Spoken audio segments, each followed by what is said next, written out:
نحمده ونصلي ونسلم على محمد بن عبد الله الرسول العربي الأمين الصادق المصدوق عليه ألف تحية وعلى آله وأصحابه أجمعين. أما بعد، فأعوذ بالله من الشيطان الرجيم. بسم الله الرحمن الرحيم. إن الحكم إلا لله أمر أن لا تعبدوا إلا إياه إلى آخر الآية. উপস্থিত আজকের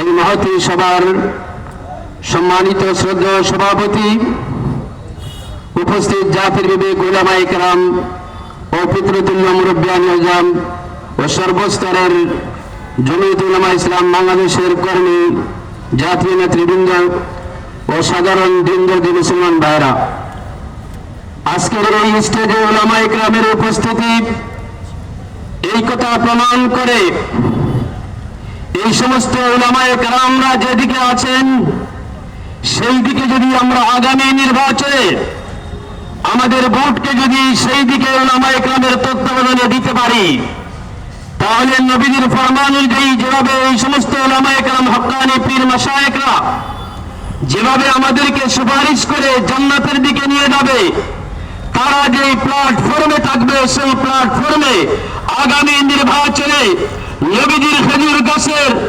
সমর্থনে সেই এই সিলেট 4 আসনে যদি উলামায়ে কেরামের তত্ত্বাবধানে আমরা অ্যাডভোকেট মোহাম্মদ আলী সাহেবকে আমরা সংসদে পাঠাইতে পারি, তাহলে অন্তত কাল হাসরের ময়দানে আমরা আল্লাহর দরবারে এই কথা উত্তর দিতে পারবো যে হে আল্লাহ, আমরা দিন সম্পর্কে বেশি কিছু আমাদের ধারণা ছিল না, কিন্তু উলামায়ে হক্কানিরা আমাদেরকে এই ভারতের আধিপত্যের সময় বিভিন্ন ফিতনার সময়ে তারা আমাদেরকে হক পথ দেখিয়েছেন, তাদের অনুসরণে আমরা খেজুর গাছকে সমর্থন করেছি।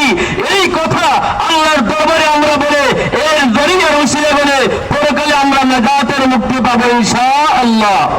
2 নম্বর কথা বলেই আমার কথা খতম করতেছি, সেটা হলো যে আমরা ছোটবেলা থেকে এই অত্র অঞ্চলে আমরা দেখে আসছি শেখ আব্দুল্লাহ হরিপুরি রহমতুল্লাহ আলাইহি, শেখ ইব্রাহিমপুরি রহমতুল্লাহ আলাইহি সমস্ত কাবির আসলাফদের এই পদধূলিতে, এই মাটিতে, এই ঘাটিতে খেজুর গাছের ঘাটি ছিল এবং খেজুর গাছ আমাদের এইখান থেকে 1 নম্বরের সবসময় পাস করে গিয়েছে।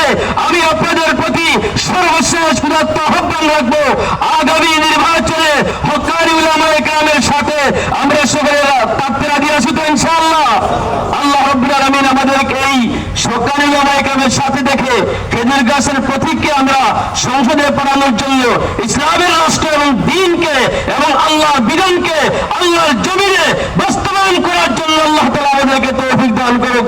ওয়া মা আলাইনা ইল্লাল বালাগ। আসসালামু আলাইকুম ওয়া রাহমাতুল্লাহি ওয়া বারাকাতুহু।